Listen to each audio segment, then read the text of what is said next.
الرحیم یا ایہا الناس اعبدوا ربکم الذی خلقکم والذین من قبلکم لعلکم تتقون صدق اللہ العظیم اللہم صلی علی محمد وعلی آل محمد وبارک وسلم رب اشرح لی صدری ویسر لی امری واحلل عقدۃ من لسانی یفقہوا قولی واجعل لی وزیرا من اہلی آمین یا رب العالمین۔ اللہ رب العالمین کی توفیق سے قرآن حکیم کے سمجھنے کا سلسلہ دور ترجمہ قرآن جاری ہے۔ اب ہم سورۃ البقرہ کے تیسرے رکوع کا مطالعہ شروع کر رہے ہیں، جس کا آغاز ہوتا ہے سورہ البقرہ کی آیت نمبر 21 سے۔ پچھلے دو رکوعوں میں متقین، کافرین اور منافقین تین گروہوں کا ذکر آ گیا۔ اب تیسرا رکوع بڑا جامع ہے کہ اس میں قرآن پاک کی بنیادی دعوت ہمارے سامنے آ رہی ہے۔ جیسے کہ ذکر کیا جا چکا کہ 2/3 قرآن تو نازل ہو چکا ہے، نزول کی ترتیب میں مکی صورتیں پہلے ہیں، 2/3 قرآن مکی صورتوں میں گویا کہ نازل ہو چکا نزول کی ترتیب میں۔ اب اللہ تعالیٰ نے اس رکوع میں توحید اور رسالت اور آخرت کا تذکرہ فرمایا ہے۔ جیسے سورۃ الفاتحہ میں تینوں ایمانیات کا ذکر ہمارے سامنے آتا ہے، اس تیسرے رکوع میں البقرہ میں بھی تینوں ایمانیات کا ذکر بھی ہمارے سامنے آتا ہے، اور مکی دور کے بنیادی مضامین یہ تینوں ہی ہیں، توحید ہے، آخرت ہے، رسالت ہے۔ وہ مکی دور میں جو 2/3 قرآن نازل ہو چکا ہے، اس کے مضامین کا ایک حاصل اس تیسرے رکوع میں آ رہا ہے۔ ارشاد ہوا یا ایھا الناس اعبدوا ربکم، اے انسانوں اپنے رب کی عبادت کرو، الذی خلقکم، جس نے تمہیں پیدا فرمایا، والذین من قبلکم لعلکم تتقون، اور ان لوگوں کو بھی جو تم سے پہلے تھے تاکہ تم بچ سکو۔ ایک مراد ہے دنیا میں افراط اور تفریط کے دھکوں سے بچو، ایکسٹریمز پر نہ چلے جاؤ، اعتدال پر رہو، اور آخرت میں تم بچ سکو مراد اللہ کے عذاب سے۔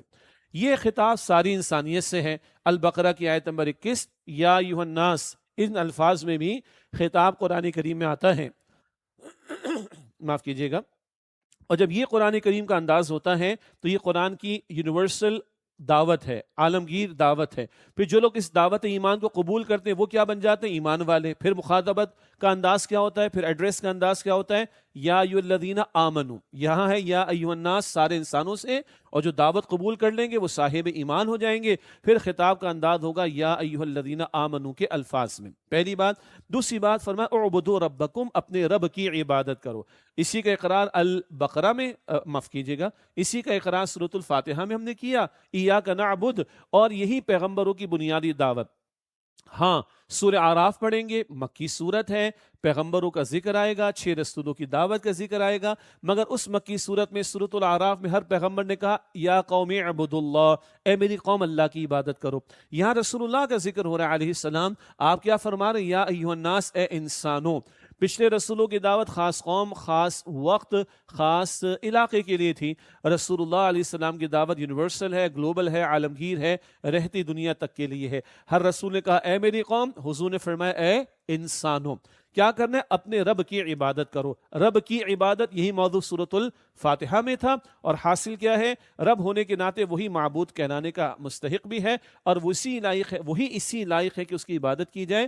البتہ یہ عبادت 24 گھنٹے ہے۔ ہمارے دین نے ایمانیات بھی سکھائی، عبادات، موڈس آف ورشپ بھی، معاملات اور اخلاقیات بھی سکھائے، لیکن ہمارے دین نے اس سے آگے بڑھ کر گھر کی زندگی، اسی طرح معاشرہ، معیشت، سیاست، عدالت، ریاست اینڈ سو آن، یہ سب کچھ عطا کیا۔ اللہ معبود ہے 24 گھنٹے، اللہ کی عبادت کا تقاضا بھی 24 گھنٹے کا ہے۔ اس موضوع پر ہمارے استاد ڈاکٹر اسرار صاحب رحمۃ اللہ علیہ کے خطابات بھی ہیں، کتابچے بھی ہیں۔ نجات کی راہ سے بھی ایک کتاب جو ہے اس عنوان سے موجود ہے۔ مطالبات دین میں بھی عبادت کے تصور پر انہوں نے کلام کیا، دینی فرائض کے جامع تصور میں بھی انہوں نے اس پر کلام کیا۔ ان کتابچوں سے فائدہ اٹھایا جا سکتا ہے انشاءاللہ۔ یا ایھا الناس اعبدوا ربکم، اے انسانوں اپنے رب کی عبادت کرو، الذی خلقکم، جس نے تمہیں پیدا فرمایا، والذین من قبلکم، اور ان لوگوں کو بھی جو تم سے پہلے تھے، لعلکم تتقون، تاکہ تم بچ سکو۔ دنیا میں اعتدال پر رہو، افراط و تفریط کے دھکوں سے بچو، اور آخرت میں اللہ کے عذاب سے بچ جاؤ۔ اللہ کا تعارف جا بجا مکی صورتوں میں آئے گا، یہاں ہم مختصر ترجمہ کر کے آگے بڑھیں گے انشاءاللہ۔ مکی صورتوں میں اللہ کی توحید کے دلائل، توحید کی نشانیاں جا بجا ہمارے سامنے آتی ہیں۔ کیسا ہے وہ رب؟ الذی جعل لکم الارض فراشا، وہ اللہ کے جس نے تمہارے لیے زمین کو فرش بنایا، والسماء بناء، اور آسمان کو چھت بنایا۔ زمین آسمان پر غور و فکر کی دعوت بار بار قرآن پاک ہمیں دیتا ہے۔ وَأَنزَلَ مِنَ السَّمَاءِ مَاءً، اور آسمان سے پانی نازل فرمایا. بارش کا تصور، واٹر سائیکل کا تصور بہت بڑی اللہ کی قدرت کی نشانی. فَأَخْرَجَ بِهِ مِنَ الثَّمَرَاتِ رِزْقًا لَكُمْ، پھر اس پانی کے ذریعے تمہارے کھانے کے لیے کچھ پھل نکالے. کچھ سے مراد بہت کچھ. اللہ اکبر. فَبِأَيِّ آلَاءِ رَبِّكُمَا تُكَذِّبَانِ، یہ پھلوں کا پیدا ہونا، یہ فصلوں کا پیدا ہونا، یہ پودوں کا، سبحان اللہ، یہ پورا عمل اللہ کی قدرت کی بہت بڑی نشانی. فَلَا تَجْعَلُوا لِلَّهِ أَنْدَادًا، تو کسی کو اللہ کے مد مقابل نہ ٹھہراؤ. وَأَنْتُمْ تَعْلَمُونَ، جبکہ تم یہ بات جانتے بھی ہو. خالق اللہ ہے، رازق اللہ ہے، محافظ اللہ ہے.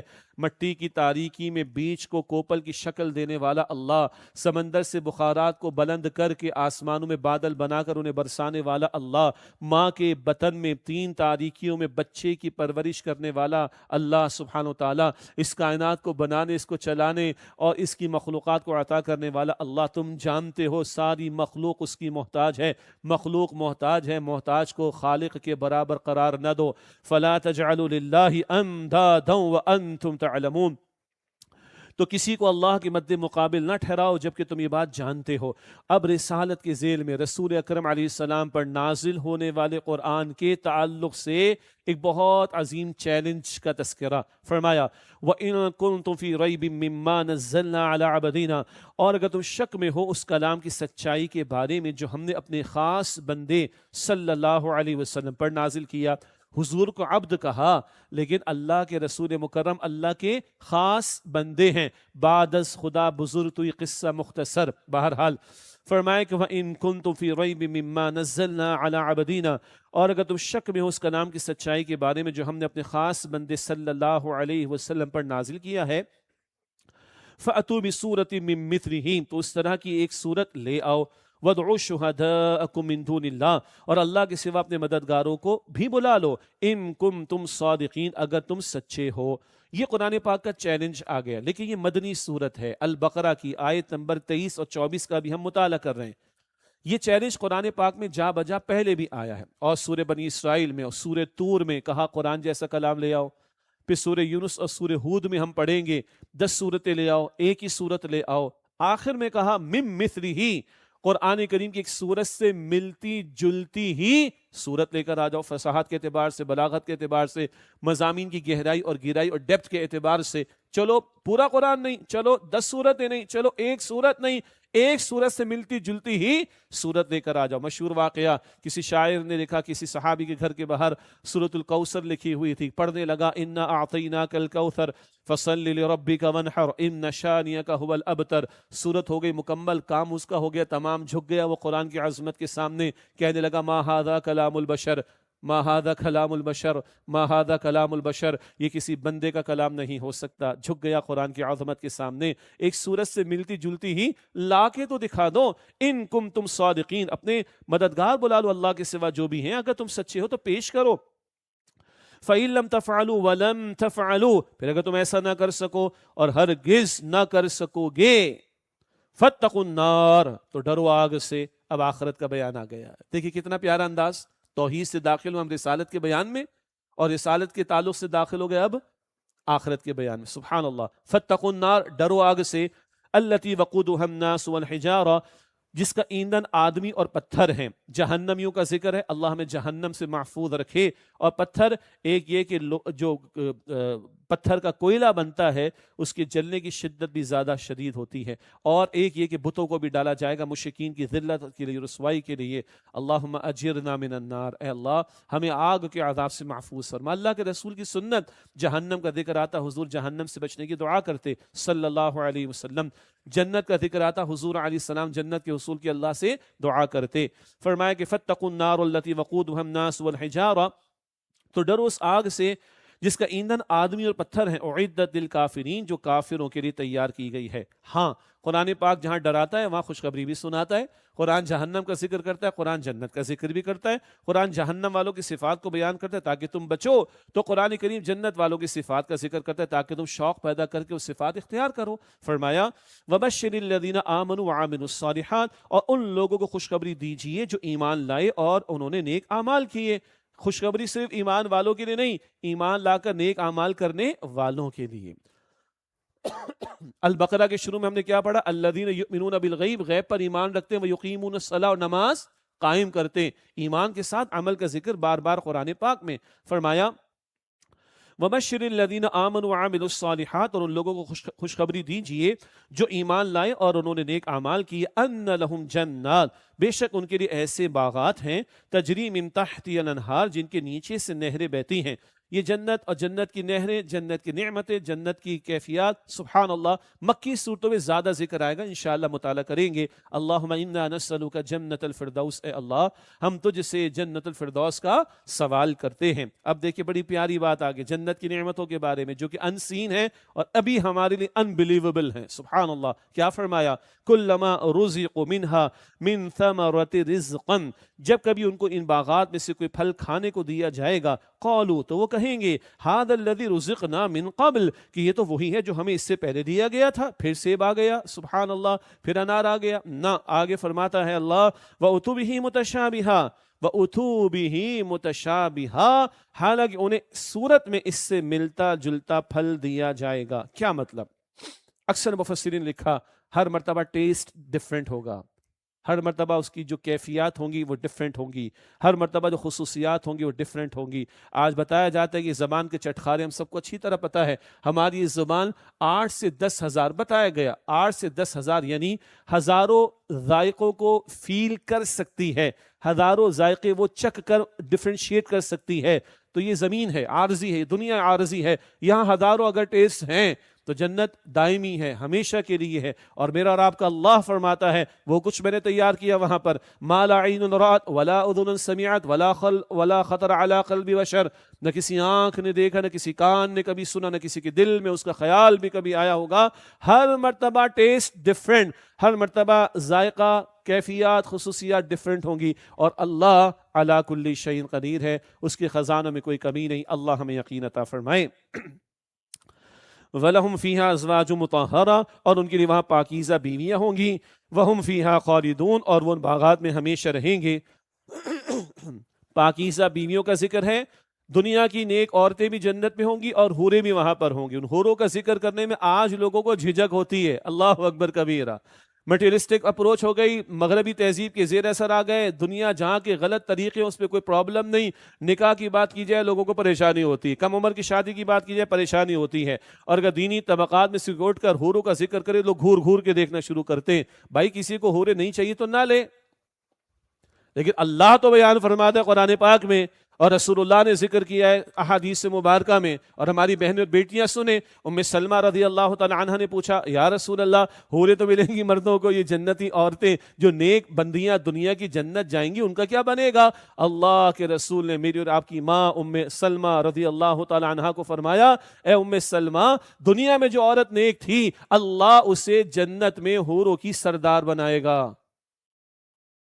تو اس دنیا کی نیک بندی کی عظمت کیا ہوگی جنت میں. اللہ اکبر کبیرہ. بہرحال یہاں بیویوں کا ذکر ہے. وَلَهُمْ فِيهَا أَزْوَاجٌ مُطَهَّرَةٌ، اور ان کے لیے وہاں پاکیزہ بیویاں ہوں گی. وَهُمْ فِيهَا خَالِدُونَ، اور ان باغات میں ہمیشہ رہیں گے. اللہم انا نسألک جنت الفردوس، اے اللہ ہم تجھ سے جنت الفردوس کا سوال کرتے ہیں. آگے ایک مسئلہ، لوگوں نے کبھی کہا یہ قرآن اتنا عظیم کلام، اس میں مچھر کی مثال بھی کبھی آ جاتی ہے جیسے کہ یہاں ذکر ابھی آ ہی رہا ہے، لیکن مکھی کی مثال آتی ہے، مکڑی کی مثال آتی ہے. اسی طریقے پر اللہ اور مثالیں بیان فرماتا ہے. اور اللہ نے قرآن پاک میں کتے کی بھی مثال دی ہے دین فراموشی کرنے پر، گدھے کی بھی مثال دی ہے اللہ کی کتاب کو فراموش کرنے پر، اینڈ سو آن. تو قرآن اتنا عظیم کلام، ایسی ایسی مثالیں کیوں آتی؟ ایک کوشچن اٹھا، اللہ تعالیٰ نے جواب دیا. فرمایا ان اللہ لا یستحیی، بے شک اللہ تعالیٰ اس بات سے جھجک محسوس نہیں فرماتا، ہیزیٹیشن نہیں اللہ کو اس بات میں. کیا؟ ان یضرب مثلا ما بعودۃ فما فوقها، کہ مچھر یا اس سے بڑھ کر کسی حقیر شے کی مثال بیان فرمائے. اللہ کو کوئی جھجک نہیں ہے. ہاں ان مثالوں سے ہوتا کیا ہے، کچھ لوگ بینیفٹ لیں گے، کچھ لوگ جو ہے برباد ہو جائیں گے. فرمایا فَأَمَّا الَّذِينَ آمَنُوا، تو لہذا جو لوگ ایمان لائیں، فَيَعْلَمُونَ أَنَّهُ الْحَقُّ مِن رَبِّهِمْ، تو وہ جانتے کہ مثال ان کے رب کی طرف سے حق ہے. کیوں؟ ایمان والوں کو پتا ہے اللہ کا سچا کلام ہے. اور ہاں جس معاملے کو سمجھانا ہوگا، جس بات کو سمجھانا ہوگا، مثال بھی اسی سے مطابقت رکھتی ہوئی دی جائے گی تاکہ وہ بات سمجھنا مثال کے ذریعے سے آسان ہو جائے. تو ایمان والوں کی شان کیا ہے؟ فَيَعْلَمُونَ أَنَّهُ الْحَقُّ مِنْ رَبِّهِمْ، تو وہ جانتے ہیں کہ یہ مثال ان کے رب کی طرف سے حق ہے. وَأَمَّا الَّذِينَ كَفَرُوا، اور جنہوں نے کفر کیا، فَيَقُولُونَ، تو وہ کہتے ہیں، ماذا اراد اللہ بہذا مثلا، اللہ نے اس مثال کی سے کیا ارادہ کیا ہے، اللہ کیا چاہتا ہے اس مثال کو دے کر. فرمایا یضل بہ کثیرا، اس مثال سے اللہ بہت سے لوگوں کو گمراہ کرنے کا فیصلہ کرتا ہے. ویہدی بہ کثیرا، اور اس سے بہت سے لوگوں کو ہدایت عطا فرماتا ہے. اللہ اکبر. ایک ایک مثال، ایک ایک آیت کبھی ہدایت کا باعث بنے گی، کچھ لوگوں کی گمراہی کا. سمپل سی بات ہے بھائی، کسی کا معدہ، کسی کا اسٹمک ڈسٹرب ہو، کسی کا معدہ خراب ہو، بہترین سے بہترین غذا کھلائیں گے تو کیا ہوگا؟ خرابی بڑھے گی.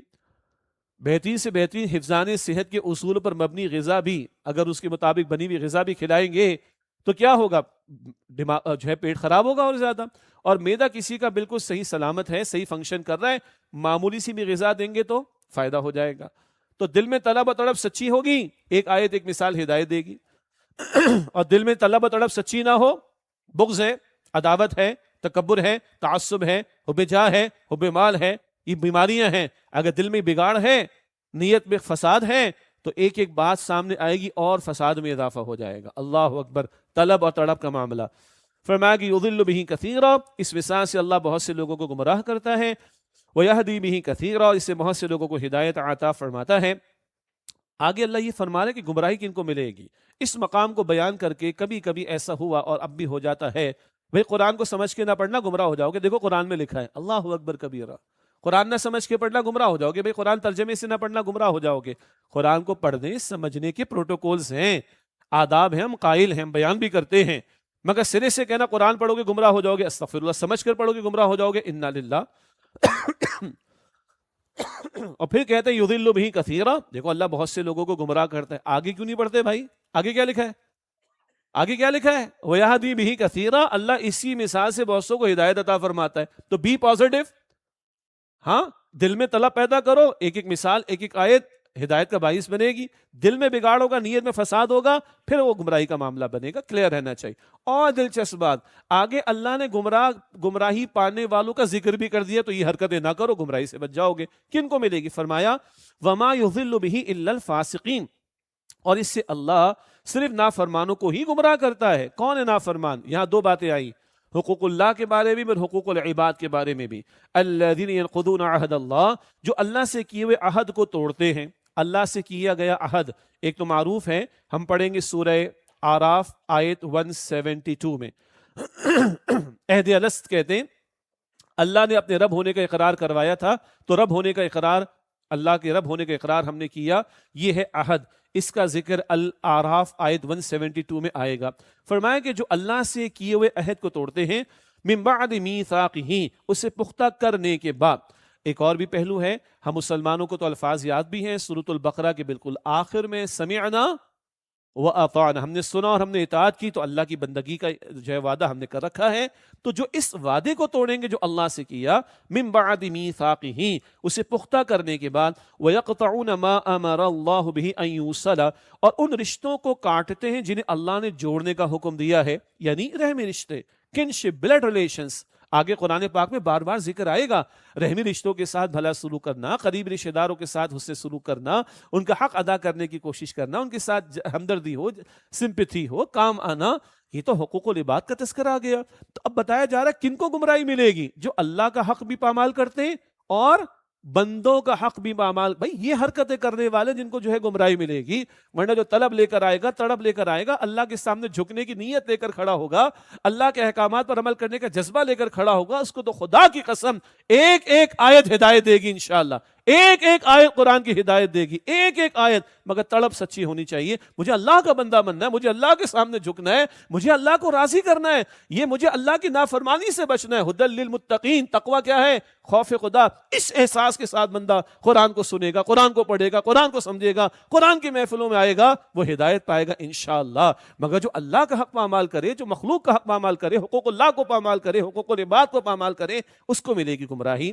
فرمایا وَيُفْسِدُونَ فِي الْأَرْضِ، اور زمین میں فساد مچاتے ہیں. فساد یہ بھی کہ لوگوں کا حق مارا جائے، اور سب سے بڑا فساد اللہ کی راہ میں رکاوٹ ڈالی جائے. ایسے لوگوں کو گمراہی ملے گی. فرمایا اولئک هم الخاسرون، یہی لوگ خسارہ اٹھانے والے ہیں۔ اللہ تعالیٰ ایسوں میں ہونے سے ہماری حفاظت فرمائے۔ اللہم اہدنا الصراط المستقیم، اے اللہ ہمیں سیدھے راستے پر چلا دے۔ اگلی آیت قرآن کریم کا ایک اعتبار سے سادہ مقام ہے اور ایک اعتبار سے بڑا گہرا مقام ہے۔ دو زندگیاں اور دو موتوں کا ذکر آ رہا ہے۔ دو زندگیاں اور دو موتیں، لیکن موت کا ذکر پہلے آئے گا، تو دو موتیں اور دو زندگیاں، ان کا تذکرہ آ رہا ہے۔ فرمایا کیف تکفرون باللہ، تم کیسے اللہ کے ساتھ کفر کرتے ہو، وکنتم امواتا، جبکہ تم مردہ تھے، فاحیاکم، تو اس اللہ نے تمہیں زندہ فرمایا، ثم یمیتکم، پھر وہ تمہیں موت دے گا، ثم یحییکم، پھر وہی تمہیں زندگی عطا فرمائے گا، ثم الیہ ترجعون، پھر تم اسی اللہ کی طرف لوٹائے جاؤ گے۔ دو موتیں، دو زندگی۔ دوبارہ ترجمہ، تم کیسے اللہ کے ساتھ کفر کرتے ہو جبکہ تم مردہ تھے، تو اسے تمہیں زندہ فرمایا، پھر وہ تمہیں موت دے گا، پھر وہی تمہیں زندہ فرمائے گا، پھر تم اسی کی طرف لوٹائے جاؤ گے۔ مفسرین نے بڑا کلام کیا اور ہمارے استاد ڈاکٹر اسرار صاحب رحمۃ اللہ علیہ نے خاصی گفتگو کی۔ سادہ سی بات کیا ہے، موت کا ذکر پہلے، تم مردہ تھے بس اللہ نے تمہیں زندگی دی، تو تم تھے مردہ، تو مردہ ہونا یعنی موت والا معاملہ ہونا، اس سے پہلے کچھ نہ کچھ تھا، اس کو ہم کہہ لیں آغاز زندگی، تو بات آسان ہے۔ ایک ہے آغاز زندگی، پھر پہلی موت، پھر پہلی باقاعدہ زندگی، پھر دوسری موت، اور پھر ہمیشہ کی زندگی۔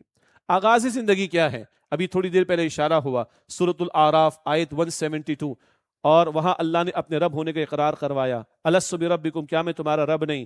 اور رسول اللہ صلی اللہ علیہ وسلم نے فرمایا، یہ حدیث ہے بخاری شریف میں، تمام انسانوں کی روحوں کو ایک ہی وقت میں اللہ نے پیدا کر کے اپنے رب ہونے کا اقرار لیا۔ یہ روحوں کا پیدا کیا جانا، یہ ہمارے آغاز زندگی کا معاملہ ہے۔ آغاز زندگی،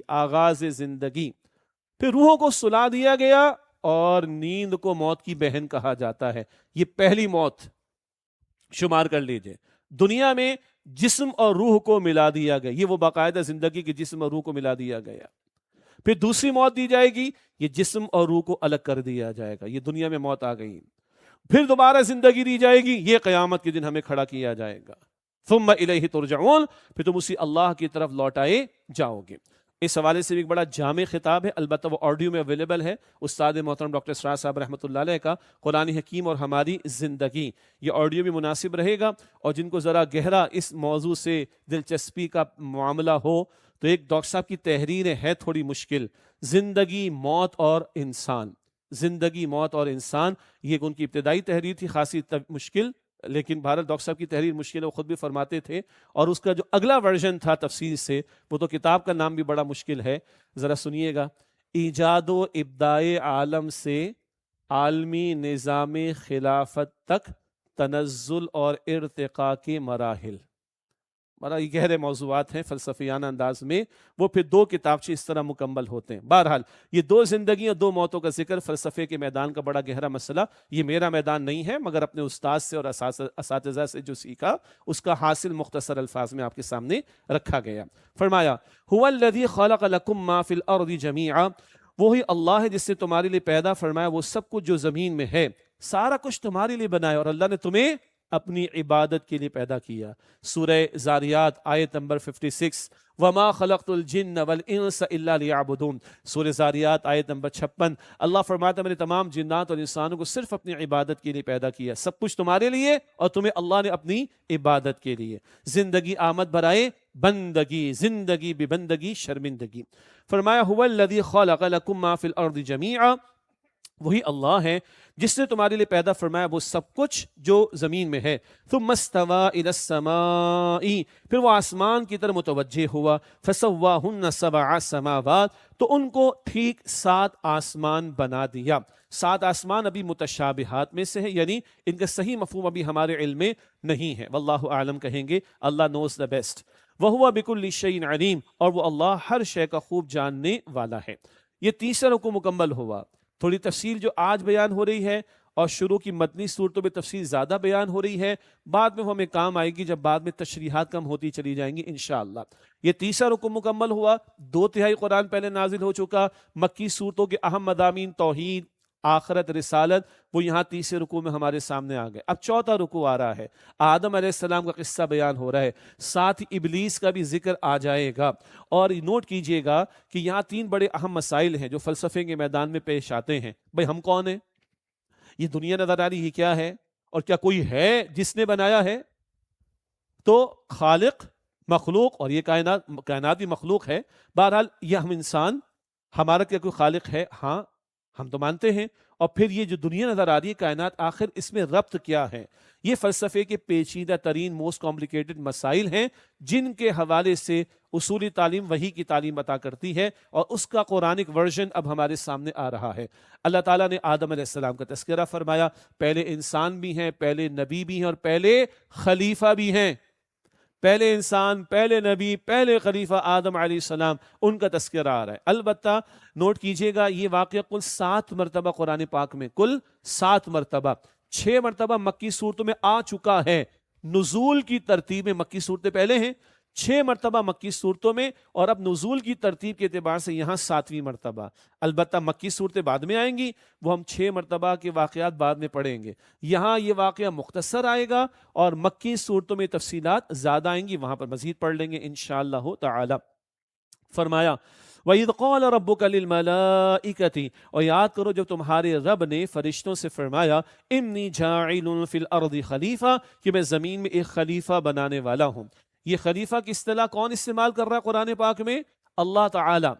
ہاں آج دنیا کو خلافت کا نظام کھلتا ہے، کچھ اپنوں کو بھی خلافت کا تصور کھلتا ہے، کچھ غیروں نے اس اصطلاح یا ٹرمینالوجی کو بہت زیادہ معاذ اللہ بدنام کر ڈالا، اور کچھ اپنے بھی اس میں اپنے جو ہے وہ حصے ڈال رہے ہیں معاذ اللہ۔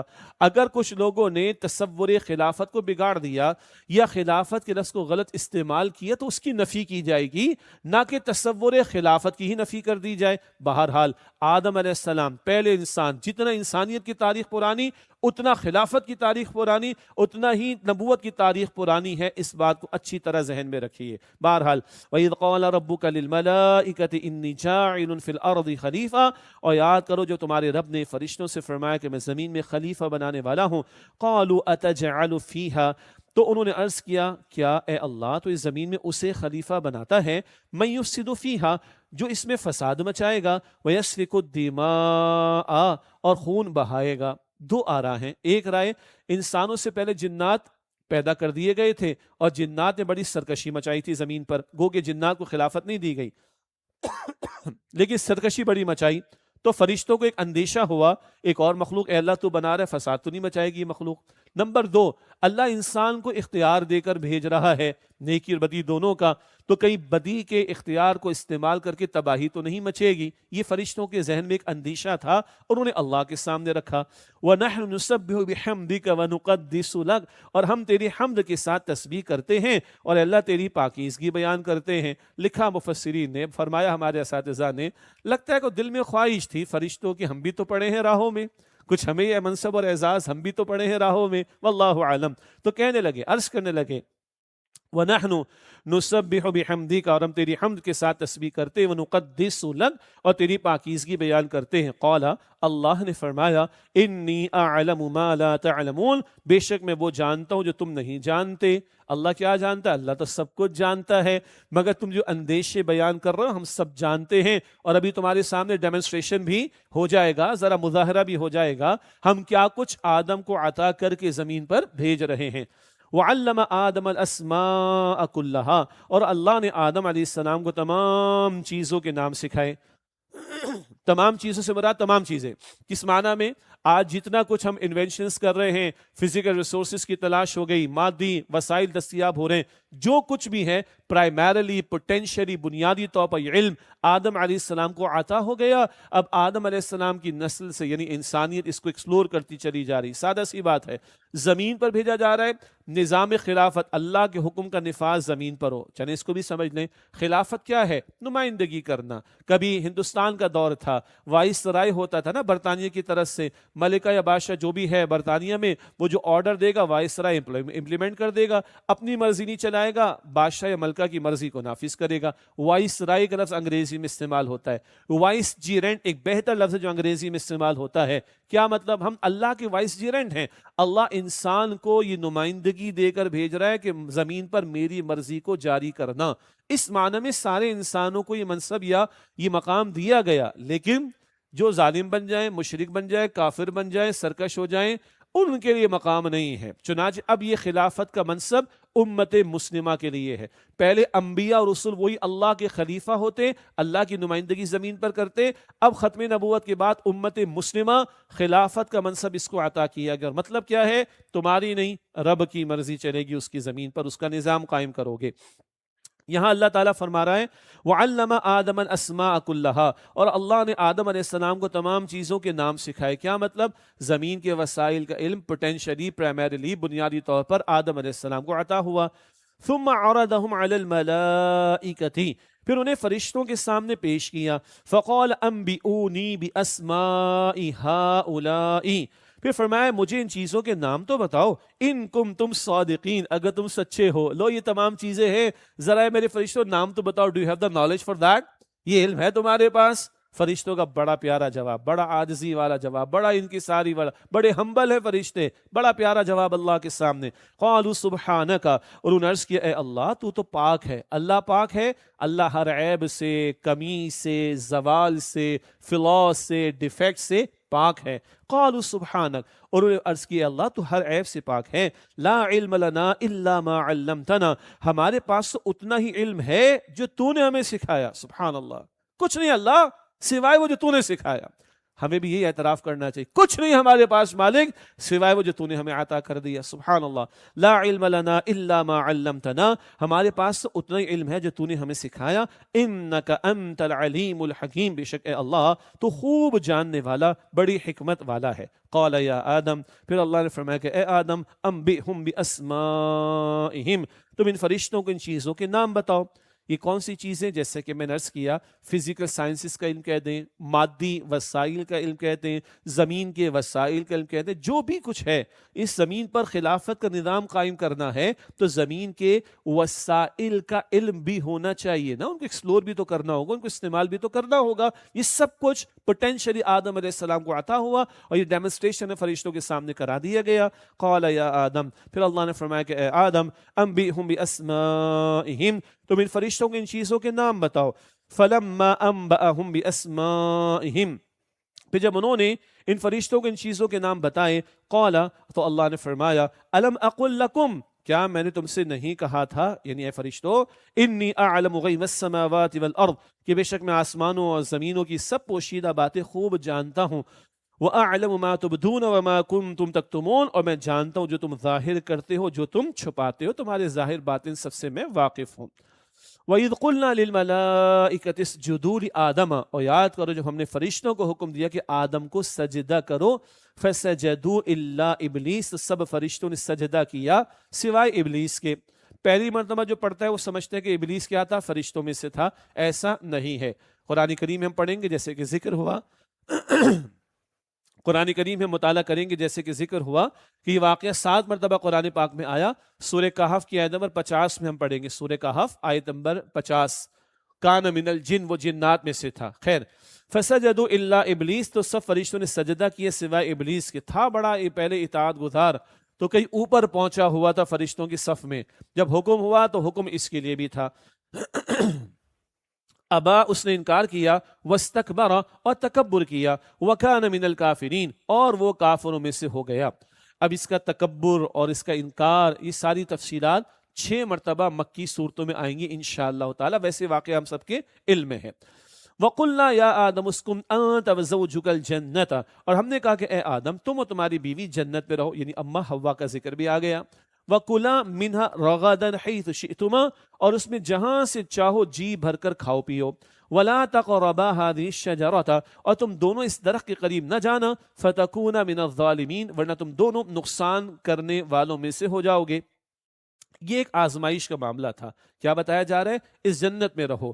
اکثر مفسرین کا خیال ہے کہ ایک آزمائش کا معاملہ تھا، اور یہ بتانا مقصود تھا نسل انسانی کو، آدم علیہ السلام کی اولاد کو، کہ دیکھو تمہیں ہم زمین پر بھیجیں گے خلافت کی ذمہ داری دے کر، بندگی تم نے ہماری کرنی ہے، اور شیطان تمہارا دشمن رہے گا اور تمہیں کس طرح ورغلانے کی کوشش کرے گا۔ یہ ایک ڈیمونسٹریشن کرائے گا، ایک آزمائشی نوعیت کا معاملہ تھا اس جنت میں، اور یہ ہماری سبق آموزی اور رہنمائی کے لیے بیان کیا گیا۔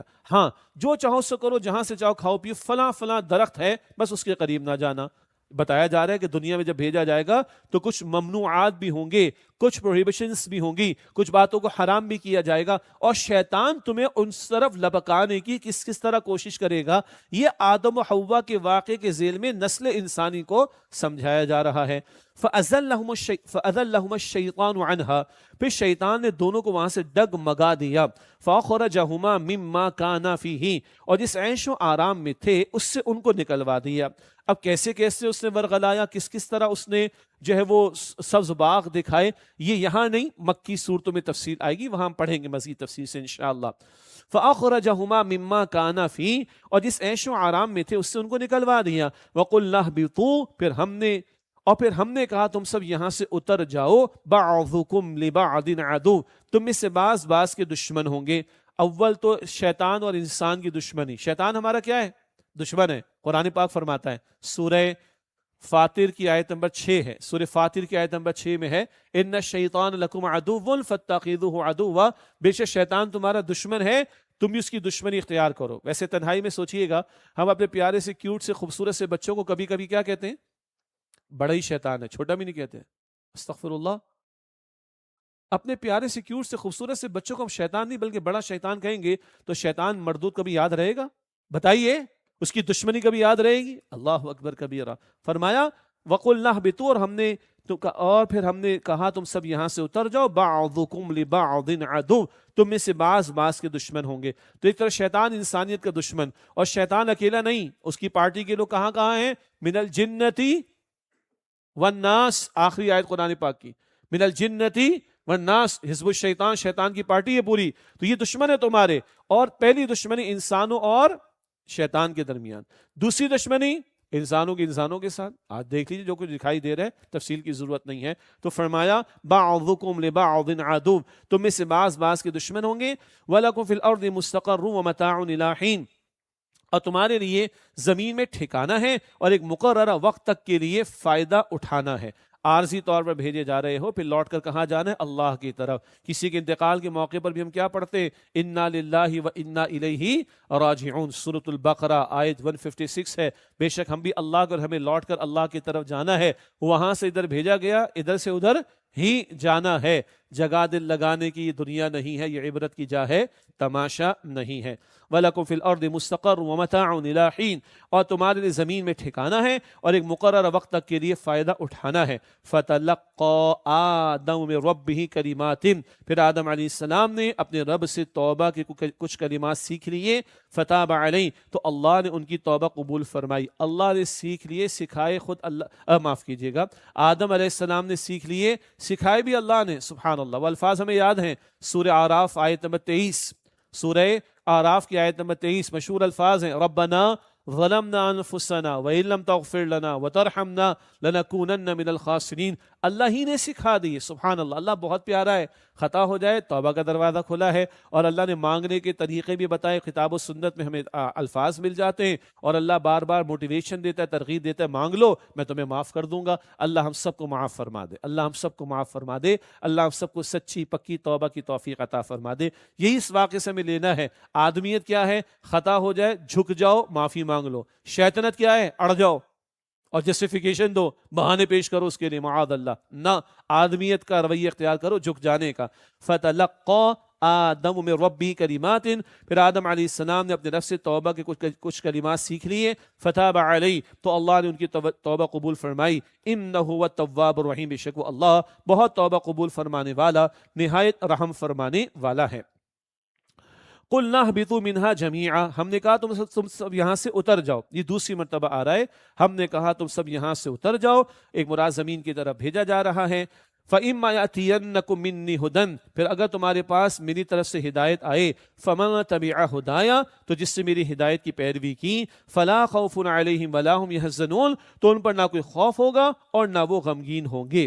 یہ دوسرا علم آ گیا، علم ہدایت۔ آیت 31 میں تھا علم الاسماء، اشیاء کا علم، چیزوں کا علم، فزیکل سائنسز کا علم، مادی علوم ضروری ہیں، وہ آیت نمبر 31 تھی، یہ آیت 38 ہے۔ اب تمہارے پاس ہدایت آئے، جو میری ہدایت کی پیروی کریں گے، ایسے لوگوں کو نہ کوئی خوف ہوگا نہ کوئی وہ غمگین ہوں گے۔ آج دنیا جس سطح پر کھڑی ہے، جن کو ہم ترقی یافتہ ممالک کہتے ہیں، جن کو ہم ایڈوانس کنٹریز کہتے ہیں، جن کو ہم کہتے ہیں ٹیکنالوجیکلی بہت زیادہ وہ ایڈوانس ہو چکے ہیں، آج ان کے مکروہ چہرے ہمارے سامنے کھل کر سامنے آ گئے۔ آج ان کا گند، ان کی تہذیب کی گندگی کھل کر ہمارے سامنے آ چکی ہے، اور بھی 100 دلائل پیش کیے جا سکتے ہیں کہ انسان کی سب سے بڑی ضرورت ہدایت کی ضرورت ہے۔ ہدایت کے تابع رہو گے تو علم ہو، فنون ہو، مادی وسائل ہو، ٹیکنالوجی ہو، یہ سب فائدے کا باعث بنے گی۔ اور ہدایت الہی کو فراموش کرو گے، علم ہدایت کو، ڈیوائن گائیڈنس کو فراموش کرو گے، تو جتنا بڑھتے جاؤ گے اتنی تباہی کا سامان بڑھتا چلا جائے گا۔ یہ علم ہدایت، یہی پہلی وحی کی ترتیب ہے۔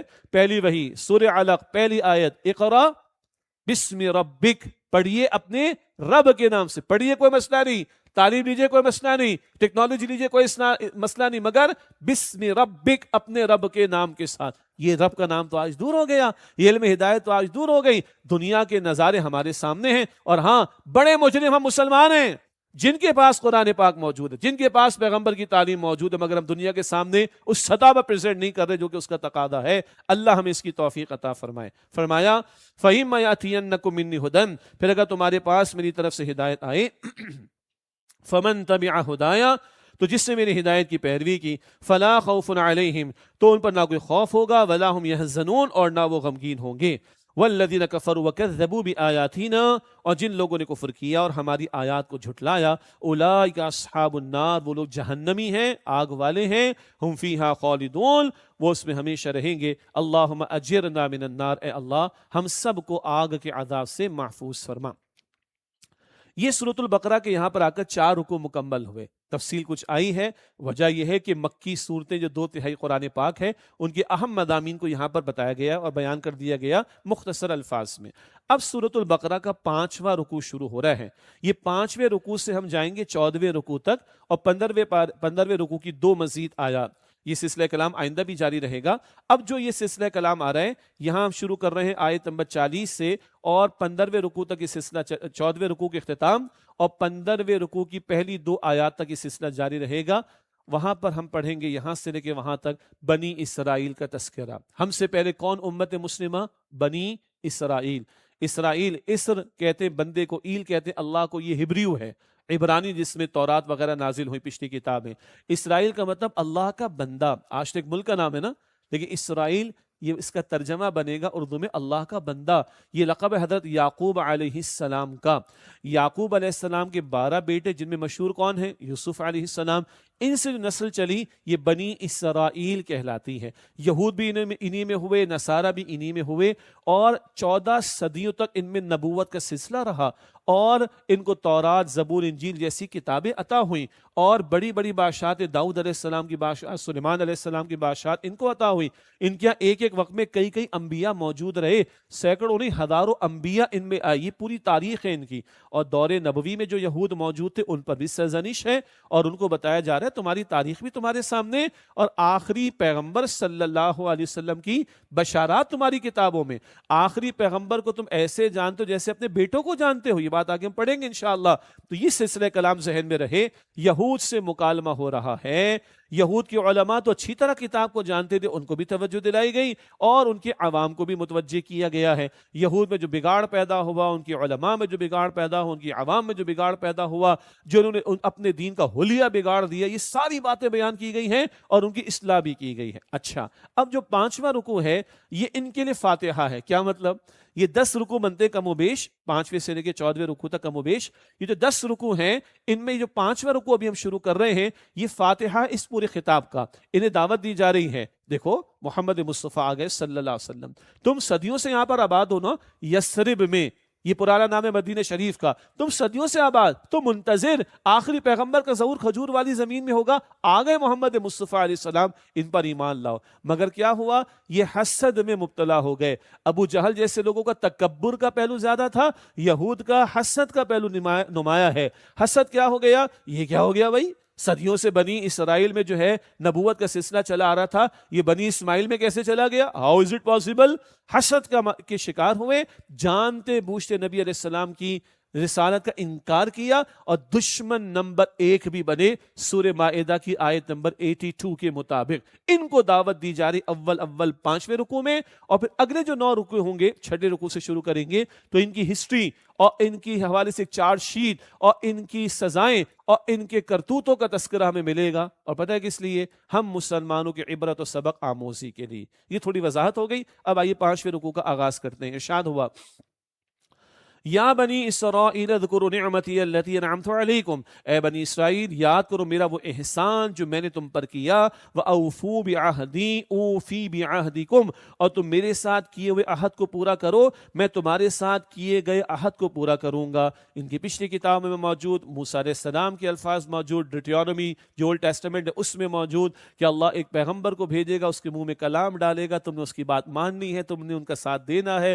تم نے ان کی نصرت کرنی ہے۔ بتایا جا رہا ہے اللہ کی طرف سے وَأَوْفُوا بِعَهْدِي، اور تم میرے ساتھ کیے ہوئے عہد کو پورا کرو، اوفی بِعَهْدِكُمْ، میں تمہارے ساتھ کیے گئے عہد کو پورا کروں گا، وَإِيَّايَ فَارْهَبُونَ، اور مجھ ہی سے ڈرتے رہو، وَآمِنُوا بِمَا أَنزَلْتُ مُصَدِّقًا لِمَا مَعَكُمْ، اور ایمان لاؤ اس یعنی قرآن پر جو میں نے نازل کیا ہے، جو تصدیق کرتا ہے اس تورات کی جو تمہارے پاس ہے۔ یہ الفاظ بار بار آئیں گے، قرآن مصدق ہے، تورات کی تصدیق کرتا ہے، پچھلی کتابوں کی صحیح تعلیم کو سامنے رکھتا ہے جس میں پچھلے لوگوں نے تبدیلیاں کر دیں۔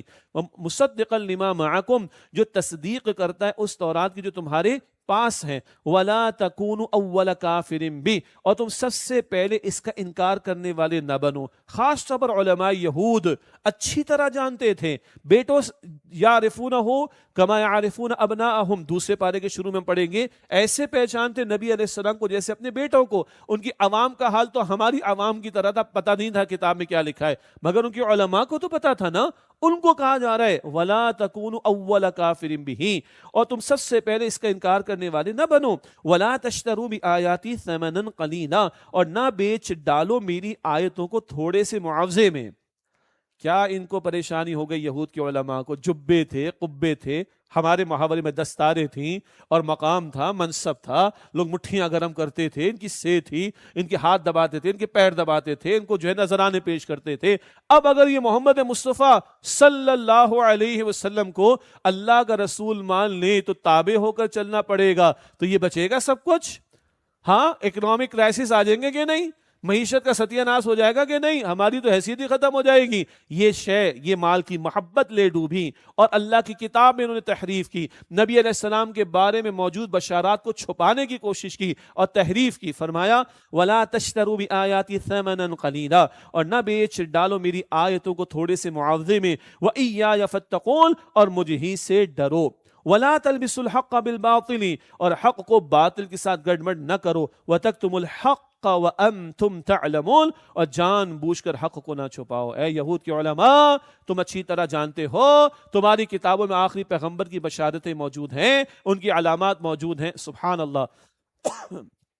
رسول اللہ علیہ السلام کی شان تو بہت بلند ہے، ہم پڑھیں گے انشاءاللہ سورہ فتح کی بالکل آخری آیت میں قرآن پاک بتاتا ہے نبی علیہ السلام کے پیارے صحابہ کی مثال تورات میں موجود انجیل میں موجود۔ آپ کو یاد ہوگا سیدنا عمر رضی اللہ عنہ جب بیت المقدس کا چارج لینے گئے تو وہاں کے لوگوں نے، پادریوں نے دیکھ کر چارج دے دیا کہ یہ علامات تو ہماری کتابوں میں موجود، محمد کے غلاموں کی صفات ان کے ہاں موجود ہے صلی اللہ علیہ وسلم، تو حضور اکرم علیہ السلام کی تو صفات بہت زیادہ وہاں پر موجود تھیں۔ اللہ اکبر۔ وَلَا تَلْبِسُوا الْحَقَّ بِالْبَاطِلِ، اور حق کو باطل کے ساتھ گڑبڑ نہ کرو، وَتَكْتُمُوا الْحَقَّ وَأَنْتُمْ تَعْلَمُونَ، اور جان بوجھ کر حق کو نہ چھپاؤ۔ وَأَقِيمُوا الصَّلَاةَ وَآتُوا الزَّكَاةَ، اور نماز قائم کرو، زکوٰۃ ادا کرو۔ وَارْكَعُوا مَعَ الرَّاكِعِينَ، اور رکوع کرنے والوں کے ساتھ رکوع کرو. نماز ادا کرو گے اللہ کی خشیت دل میں پیدا ہوگی، جواب دہی کا احساس پیدا ہوگا، حق بیان کرو گے، چھپاؤ گے نہیں. زکوٰۃ ادا کرو گے، مال کی محبت دل سے نکلے گی، مال کی محبت دل سے نکلے گی تو حق کی طلب بڑھے گی، حق تمہیں میسر آئے گا. نماز قائم کرو، زکوٰۃ ادا کرو. اچھا یہ ہمارے لیے بھی، ہاں اللہ کا خوف دل میں نہ ہو نا تو پھر بڑے سے بڑا جرم بھی چھوٹا ہو جاتا ہے بندے کے لیے. اللہ کے سامنے جواب دہی کا احساس دل میں ہوگا تو چھوٹے سے چھوٹے جرم سے بھی بندہ بچنے کی کوشش کرے گا. زکوٰۃ دیتے رہیں گے، راہ خدا میں خرچ کریں گے، مال کی محبت دل سے نکلے گی تو حلال حرام کی تمیز کرنا اور مال کے بجائے رب کی بندگی کرنا آسان ہوگا. یہ ہمارے لیے بھی ہے. ان کو فرمایا وَأَقِيمُوا الصَّلَاةَ، اور نماز قائم کرو، وَآتُوا الزَّكَاةَ، اور زکوٰۃ ادا کرو، وَارْكَعُوا مَعَ الرَّاكِعِينَ، اور رکوع کرنے والوں کے ساتھ رکوع کرو. دو باتیں ان کے ہاں جماعت کی نماز کا ڈسپلن ختم ہو گیا تھا. با جماعت نماز میں کوتاہی کرتے تھے، کون؟ یہود.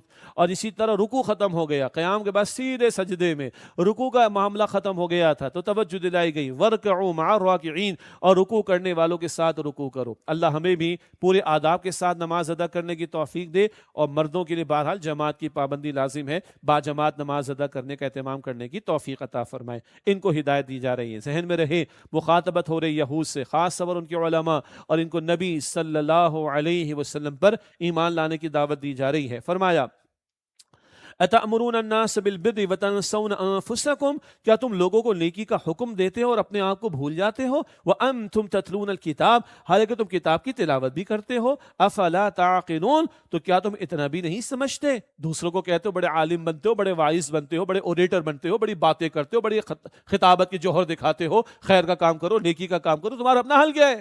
سب سے بڑی نیکی اب کیا ہے؟ محمد صلی اللہ علیہ وسلم پر ایمان لاؤ بھائی. ہاں، اور تمہیں لالے پڑ گئے تمہارے بال کے جان کے، تمہیں اپنے منصب کے لالے پڑ گئے، ہم چھوٹے پڑ جائیں گے، ہماری معیشت کا ستیہ ناش ہو جائے گا. اللہ اکبر. دوسروں کو نیکی کا حکم دیتے اور اپنے آپ کو بھول جاتے ہو، جبکہ تم کتاب کی تلاوت کرتے ہو. افلا تعقلون، کیا تم اتنا بھی نہیں سمجھتے؟ اچھا یہ ہمارے لوگوں کے لیے بھی، دیندار طبقات کے لیے لفاظ ہی بڑی زبردست، خطاب بڑا جاندار، ایکسپریشنز بڑے کمال کے، امپریسو قسم کی گفتگو، اور عمل کا موقع ہے تو اللہ اکبر کبیرہ. اللہ مجھے آپ کو ہم سب کو محفوظ رکھے. جی یہ میرے لیے بھی ہے، آپ کے لیے بھی ہے. دوسروں کو نیکی کی دعوت اور اپنے آپ کو بھلا دیتے ہو. سورۃ الصف آیت نمبر 2 آیت نمبر 3، لما تقولون ما لا تفعلون کبر مقتا عند اللہ ان تقولوا ما لا تفعلون، کیوں وہ بات تم کہتے ہو جو تم کرتے نہیں ہو؟ یہ بات اللہ کو انتہائی ناراض کر دینے والی، تم وہ کہو جو تم کرتے نہیں ہو. تمہاری دعوت اور تمہارے عمل میں مطابقت ہونی چاہیے، تضاد نہیں ہونا چاہیے. یہ ہمیں بھی سکھایا گیا. واستعین، سبحان اللہ، واستعینوا بالصبر والصلاۃ، اور صبر اور نماز کے ذریعے مدد مانگو. یہ بنی اسرائیل کا ذکر ہو رہا ہے، مشہور ہے، سب کے ذہن میں آ گئی ہوگی. جب ہم مسلمانوں سے خطاب شروع ہوگا وہ 19واں رکوع ہوگا انشاءاللہ، البقرہ آیت 153، یا ایھا الذین آمنوا استعینوا بالصبر والصلاۃ، اے ایمان والو صبر اور نماز کے ذریعے مدد حاصل کرو. یہاں صبر پتہ ہے کیا ہے؟ سبحان اللہ. صبر اپنے آپ کو روکنے کے معنی میں کیا مطلب؟ یہاں دنیا کی محبت سے اپنے آپ کو روکو، ورنہ دنیا کھینچتی ہے تو نفاق پر بھی بندہ جاتا ہے، کفر پر بھی جاتا ہے، اور محمد مصطفیٰ علیہ السلام کے انکار پر بھی تل جائے گا معاذ اللہ. اس دنیا کی محبت سے روکو اپنے آپ کو. یہ صبر تمہارے اندر ہوگا تو حق قبول کرنا آسان ہوگی. نماز تم قائم کرو، رب کے سامنے عاجزی کے ساتھ جھکو گے تو رب کی خشیت تمہارے اندر پیدا ہوگی، حق قبول کرنا تمہارے لیے آسان ہوگا. یہ ان کو بھی کہا، یہ ہم اس امت مسلمہ کو بھی کہا گیا ہے. البقرہ آیت نمبر 153 میں فرمایا واستعینوا بالصبر والصلاۃ، اور صبر و نماز کے ذریعے مدد مانگو. وَإِنَّهَا لَكَبِيرَةٌ إِلَّا عَلَى الْخَاشِعِينَ، بے شک وہ نماز بہت بھاری ہے مگر ان لوگوں پر نہیں جو عاجزی کرنے والے ہیں. بہرحال سردیوں میں فجر میں اٹھنا ایک مشقت کی بات تو ہے، اور گرمیوں میں راتیں مختصر ہوتی، نیند کو توڑنا مشکل بات تو ہے. ہاں، اور یاد رکھیں مشقت بڑھتی ہے اجر بڑھ جاتا ہے. سبحان اللہ.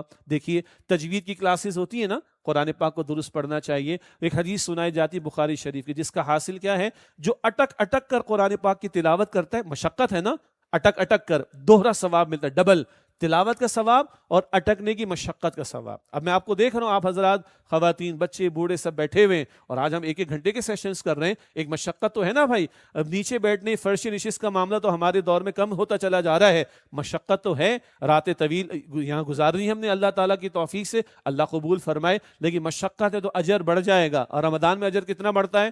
نفل کا ثواب فرض کے برابر، فرض کا ثواب 70 فرضوں کے برابر. اللہ پورے دل کے، پورے خلوص کے ساتھ، یقین کے ساتھ توجہ کے ساتھ، طلب کے ساتھ، تڑپ کے ساتھ مجھے اور آپ کو ہمیں جم کر بیٹھنے کی توفیق عطا فرمائے۔ نماز کے بارے میں ہے بھاری بات، فرمایا الا علی الخاشعین، مگر ان لوگوں پر نہیں جو عاجزی کرنے والے ہیں، الذین یظنون انہم ملاقو ربہم، جو یقین رکھتے ہیں کہ بے شک وہ اپنے رب سے ملنے والے ہیں، وَأَنَّهُمْ إِلَيْهِ رَاجِعُونَ، اور بے شک اسی کی طرف پلٹنے والے ہیں، جنہیں یقین ہے کہ مرنا ہے۔ اللہ مجھے اور آپ کو یقین عطا فرما دے۔ جنہیں یقین ہے اللہ کے سامنے پیش ہونا ہے، اللہ مجھے اور آپ کو یقین عطا فرما دے۔ اور جنہیں یقین ہے کہ میرے رب نے، ہمارے رب نے جنت سجائی ہے، ہاں غیب میں رکھا ہے جنت کو، لیکن جنت اس نے سجائی ہے، اور وہ کچھ سجایا کہ جو کسی آنکھ نے نہیں دیکھا، کسی کان نے نہیں سنا، کسی کے دل میں خیال تک اس کا کبھی نہیں آیا۔ جس کو یہ یقین ہے کہ میرے رب نے سب کچھ تیار کیا، اس کے لیے نماز کو مشکل بات ہے، اس کے لیے فرض نماز کو مشکل بات ہے، اس کے لیے راتوں کا قیام کو مشکل بات ہوگی، اس کے لیے قرآن کی محفلوں میں بیٹھنا کو مشکل بات ہوگی۔ اللہ اکبر کبیرہ، اس آخرت سے بڑھ کر کوئی موٹیویشن نہیں۔ اللہ نے جو جنت سجائی، اس جنت سے بڑھ کر کوئی موٹیویشن، کوئی انسپریشن نہیں ہے۔ اللہ مجھے اور آپ کو یقین عطا فرمائے۔ الذین یظنون انہم ملاقو ربہم، جو یقین رکھتے ہیں کہ بے شک وہ اپنے رب سے ملنے والے ہیں، وَأَنَّهُمْ إِلَيْهِ رَاجِعُونَ، اور بے شک اسی کی طرف پلٹنے والے۔ اللہ اس یقین کے ساتھ مجھے اور آپ کو خیر کے کاموں میں اور آگے بڑھنے کی توفیق عطا فرمائے۔ یہ 5واں رکوع مکمل ہوا، دعوت آ گئی ہے، افتتاح ہو گیا ہے کلام کا، بنی اسرائیل سے فاتحہ کا معاملہ ہو گیا، آخری پیغمبر پر ایمان لاؤ صلی اللہ علیہ وسلم۔ اب 6واں رکوع شروع ہوتا ہے اور 15ویں رکوع کے آغاز تک یہ سلسلہ چلے گا، کم و بیش 9 رکوع بنیں گے۔ ایک اور نقطہ بڑا قیمتی ہمارے استاد ڈاکٹر اسرار صاحب نے بیان کیا، یہ 5واں رکوع، اس کو ملٹیپلائی کریں گے پورے 9 رکوعوں سے۔ کیوں؟ ان 9 رکوعوں میں بنی اسرائیل کا ذکر چلے گا، ان کے کرتوتوں کا ذکر آئے گا، ان کی سزاؤں کا ذکر آئے گا، اور ان کو حضور پر ایمان لانے کا ذکر بھی آئے گا، اینڈ سو آن۔ اور ایک دو اور مقامات آئیں گے جو ہمارے اس دور میں ان مقامات کے حوالے سے کچھ فتنہ پرور لوگوں نے فتنے کو آگ لگانے کی کوشش یا بھڑکانے کی کوشش کی ہے، تو یہ نقطہ ذہن میں رکھے۔ 5واں رکوع افتتاحی کلام بنی اسرائیل سے اور نبی مکرم علیہ السلام پر ایمان لانے کی دعوت دے دی گئی۔ اب 9 رکوعوں میں بنی اسرائیل، ان کے کرتوت، سزائیں، اینڈ سو آن، یہ سب کچھ آئے گا، اور حضور اکرم علیہ السلام کا ذکر خیر بھی، اور ان پر ایمان لانے کا تذکرہ بھی۔ اور یہ پورے 9 رکوع اور پلس 2 آیات 15ویں پارے کی، وہ ملٹیپلائی ہوتی رہیں گی اس 5ویں رکوع سے۔ یہ ملٹیپلائی کا مطلب مزید کیا ہے، وہ آگے جب تشریح آئے گی تو بات واضح ہوگی انشاءاللہ۔ اب آئیے 6 رکوع کا آغاز کرتے ہیں۔ اب جو 2 آیتیں 47 48، یہاں سے وہ 4 شیر کا معاملہ اور باقاعدہ خطاب کا پہلو بھی آ رہا ہے، اور یہی الفاظ کم و بیش ذرا سے فرق کے ساتھ جب یہ بنی اسرائیل سے مخاطبت مکمل ہوگی تو الفاظ آئیں گے آیت نمبر 122 اور 123 میں، یہی الفاظ جو 47 48 کے ذرا سے فرق کے ساتھ، یہی جب یہ کلوز ہوگا خطاب بنی اسرائیل سے تو آیت 122 123 میں یہی نقطہ سامنے آئے گا۔ اللہ ہمارے استاد ڈاکٹر اسرار صاحب پر رحم فرمائے اور ان پر اپنی رحمت نازل فرمائے۔ بڑا کھل کر کلیئرٹی کے ساتھ یہ مضامین انہوں نے ہمیں سکھائے ہیں۔ اللہ تعالیٰ ان کے درجات کو بلند کرے، اور جن اور علماء مفسرین سے استفادہ کرتے اللہ ان کو بھی رحمت عطا فرمائے، برکت عطا فرمائے۔ ہم تو بس انہی کا سیکھا ہوا آپ کے سامنے جو ہے، ان سے سیکھا ہوا آپ کے سامنے بیان کر رہے ہیں، اللہ قبول فرمائے۔ ارشاد ہوا، یا بنی اسرائیل اذکروا، اے بنی اسرائیل یاد کرو، نعمتی التی انعمت علیکم، میرا وہ احسان جو میں نے تم پر کیا، وانی فضلتکم علی العالمین، اور بے شک میں نے تمہیں اس وقت کے تمام جہان والوں پر فضیلت عطا کی۔ میرے سامنے جو قرآن پاک کا ترجمہ ہے نا، اس کی ذرا خاصیت سمجھ لیجئے، تمام مکاتب فکر کی علماء کا ایک اگریڈ اپون، اتفاق رائے سے یہ فائنلائز ہونے والا ترجمہ ہے، اور اس میں بڑے قیمتی مباحث ہیں، بڑے احتیاط کے پہلو بھی ہیں، اور بہت قیمتی تراجم ہیں۔ مثال کے طور پر یہاں میں نے ترجمہ کیا وَأَنِّي فَضَّلْتُكُمْ عَلَى الْعَالَمِينَ، اور بے شک میں نے تمہیں اس وقت کے، یہ بریکٹ میں ہے، اس وقت کے تمام جہان والوں پر فضیلت عطا کی۔ بنی اسرائیل کی فضیلت قیامت تک کے لیے نہیں ہے، اس وقت تھی۔ اب فضیلت کس کی ہے؟ رسول اکرم علیہ السلام اور آپ کی امت کی فضیلت قیامت تک کے لیے۔ تو بہرحال یہ ذہن میں رہے، وَأَنِّي فَضَّلْتُكُمْ عَلَى الْعَالَمِينَ، اور میں نے تمہیں اس وقت کے تمام جہان والوں پر فضیلت عطا کی۔ وَاتَّقُوا يَوْمًا، اور اس دن سے ڈرو، لَا تَجْزِي نَفْسٌ عَن نَفْسٍ شَيْئًا، جب کوئی شخص کسی دوسرے کے کچھ کام نہ آئے گا۔ 4 باتیں آ رہی ہیں، کوئی شخص کسی دوسرے کے کام نہ آئے گا۔ دوسری بات، وَلَا يُقْبَلُ مِنْهَا شَفَاعَةٌ، اور نہ اس سے کوئی سفارش قبول کی جائے گی۔ یہاں بھی بڑا قیمتی ترجمہ ہے بریکٹ میں، بغیر اذن الہی، اللہ کے اذن سے تو شفاعت ہوگی نا، من ذا الذی یشفع عنده الا باذنی، آیت الکرسی میں ہے۔ تو یہاں فرمایا جا رہا ہے ولا یقبل منها شفاعت، اور نہ اس سے کوئی سفارش قبول کی جائے گی، مراد اللہ کے اذن کے بغیر کوئی سفارش نہیں ہوگی۔ ولا یؤخذ منها عدل، اور نہ اس سے کسی طرح کا معاوضہ قبول کیا جائے گا۔ یہ تیسری بات، ولا هم ينصرون، اور نہ کسی اور طرح ان کی مدد کی جائے گی۔ چوتھی بات آ گئی، ہمارے ساتھ ڈاکٹر اسرار صاحب فرماتے تھے سارے چور دروازے بند، دنیا میں ہوتا ہے نا، فلاں بچا لے گا، فلاں کی کال آ جائے گی، فلاں جہاز بھیج کر بلوا لے گا، فلاں اٹھا کے لے جائیں گے، جیل توڑا کے لے جائیں گے، فلاں کی کال ہی کافی ہو جائے گی، فلاں کی آنکھیں دکھانے کافی ہو جائے گا، فلاں کے پیسے آ جائیں گے تو چھوٹ جائیں گے۔ دنیا میں چلتا ہے، آخرت میں نہیں چلے گا، کوئی کسی کے کام نہیں آئے گا، اللہ کے اذن کے بغیر کوئی شفاعت قبول نہیں ہوگی، کوئی کسی طرح کا معاوضہ قبول نہیں ہوگا، وہاں تو کرنسی اعمال کی ہوگی، احادیث میں ہم پڑھتے، اور نہ کسی اور طرح ان کی مدد کی جائے گی۔ یعنی چور دروازے جن کے سہارے بندہ دنیا میں عمل سے فرار اختیار کرتا ہے اور مطمئن رہتا ہے میں تو بخشا بخشایا ہوں، اس سب پر اللہ نے چور دروازوں پر پابندی لگا دی۔ ایک بات ہو گئی، ایک نقطہ اور ذہن میں رہے، مطالعہ کر رہے ہیں بنی اسرائیل کی تاریخ کا، مگر عبرت ہمارے لیے بھی، کیوں؟ پہلے وہ امت مسلمہ تھے، آج ہم امت مسلمہ ہیں، ان کو معزول کر کے تحویل قبلہ، شفٹنگ آف قبلہ کے موقع پر ان کو معزول کر کے نبی علیہ السلام کی امت کو امت مسلمہ قرار دیا گیا، تو ہمارے لیے عبرت ہے۔ اور ہمارے استاد ڈاکٹر صاحب نے بڑے تفصیل سے اس حدیث کو بیان کیا جو جامع ترمذی میں ہے، رسول اللہ صلی اللہ علیہ وسلم نے ارشاد فرمایا لَيَأْتِيَنَّ عَلَىٰ أُمَّتِي مَا أَتَىٰ عَلَىٰ بَنِي إِسْرَائِيلَ حَذْوَ النَّعْلِ بِالنَّعْلِ، لازماً میری امت پر وہ حالات آ کر رہیں گے جو بنی اسرائیل پر آئے تھے، بالکل اسی طرح جیسے ایک جوتا دوسرے جوتے کے بالکل مشابہ ہوتا ہے، پیئر کرے جوتا بالکل جوتے کے مشابہ ہوتا ہے، جو بیتا بنی اسرائیل پر وہ میری امت پر بھی بیتے گا۔ گویا ان سے عبرت پکڑ کے ہمیں اپنی اصلاح کرنی ہے، اللہ ہمیں توفیق عطا فرمائے۔ اب ایک بات اور، اب جو واقعات پڑھیں گے مختصر، اور آپ میری بات کا یقین رکھیے گا انشاءاللہ تعالی کہ یہ ساری تفصیلات مکی صورتوں میں آئیں گی انشاءاللہ۔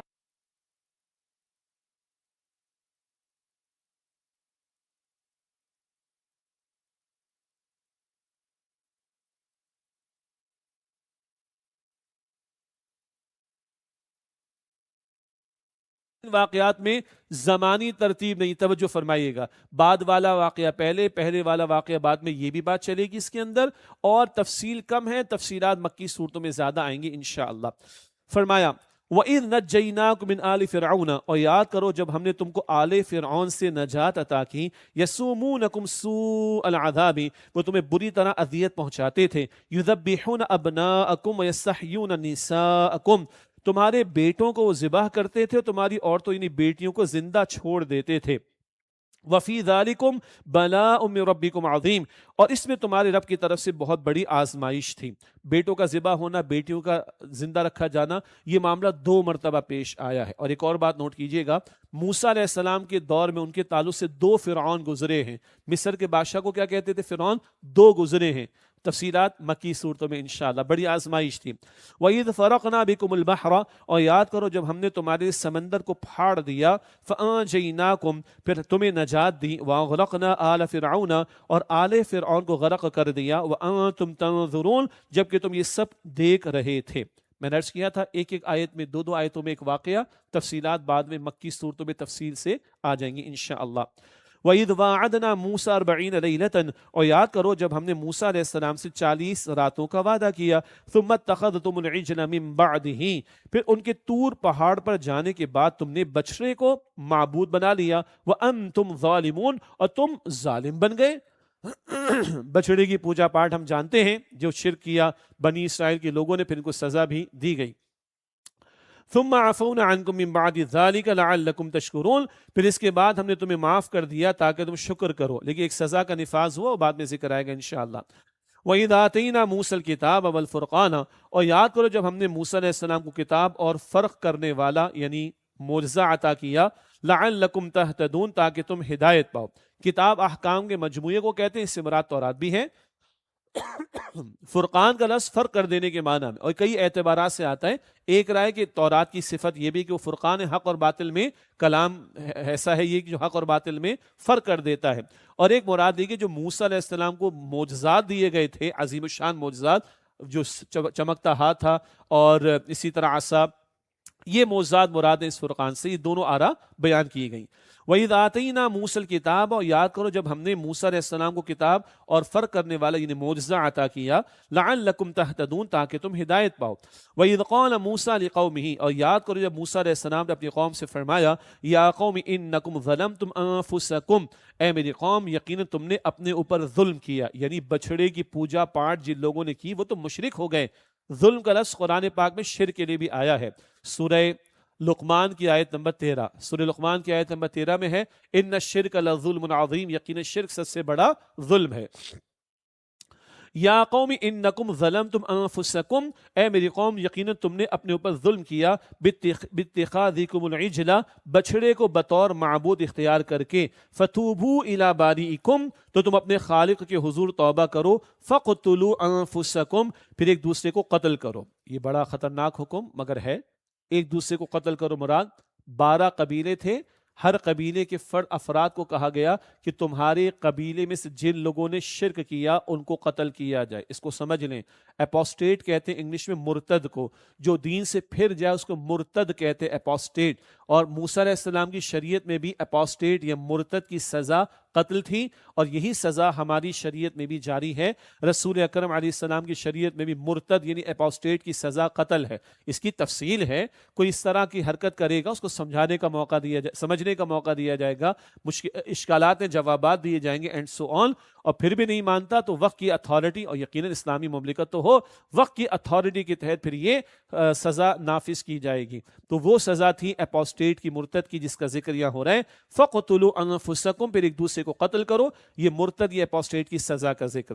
ذَلِكُمْ خَيْرٌ لَكُمْ عِنْدَ بَارِئِكُمْ، یہ تمہارے خالق کے نزدیک تمہارے حق میں بہتر ہے، فَتَابَ عَلَيْكُمْ، پس پھر اس نے تمہاری توبہ قبول فرما لی، إِنَّهُ هُوَ التَّوَّابُ الرَّحِيمُ، بے شک وہ اللہ بہت توبہ قبول فرمانے والا، نہایت رحم فرمانے والا ہے۔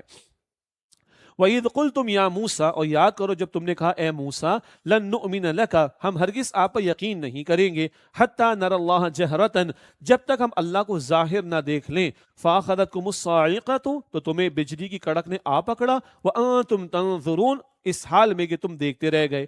اتنی جسارت کی، کہنے لگے موسیٰ ہم تو خود دیکھیں گے اللہ کو اپنی آنکھوں سے، تب مانیں گے تمہاری بات کو۔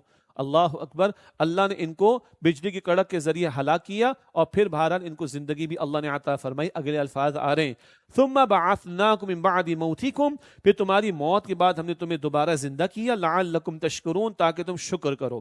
نوٹ کیجئے گا، مرنے کے بعد زندگی دی ہے اللہ نے، فیس ویلیو پر ان الفاظ کو دیکھیے، اور سورۃ البقرہ میں ایک سے زیادہ واقعات ہیں کہ مردہ کو اللہ نے اپنے حکم سے زندگی عطا فرمائی۔ یہ نوٹ کیجئے گا، ایک سے زیادہ واقعات سورۃ البقرہ میں آئیں گے، یہ ان کے ساتھ بھی ہوا۔ فرمایا کہ دیکھو، ثم بعثناکم من بعد موتکم، پھر تمہاری موت کے بعد ہم نے تمہیں دوبارہ زندہ کیا، لعلکم تشکرون، تاکہ تم شکر کرو۔ وظللنا علیکم الغمام، اور ہم نے تم پر بادلوں کا سایہ کیے رکھا، وانزلنا علیکم المن والسلوى، اور تم پر من اور سلوہ اتارا۔ یہ صحرا کی زندگی کا ذکر ہے، آگے بھی تفصیل آئے گی۔ اللہ نے دھوپ لگی تو بادلوں کا سایہ کر دیا، سبحان اللہ، دھوپ لگی تو بادلوں کا سایہ، بھوک کے لیے کیا کیا، من اور سلوہ دے دیا۔ من کیا ہے جی؟ یہ شبنم کی طرح کے قطرے ہوتے تھے، استفادہ کرتے، اور سلوہ کیا ہے؟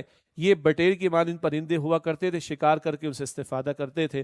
آج تو ہماری کسی فوڈ چین کا برانڈڈ نیم ہے، لیکن بہرحال وہ تو اللہ نے عطا فرمایا، وہ اللہ کی رحمت تھی۔ من اور سلوہ بغیر مانگے اللہ صحرا میں عطا کر رہا ہے۔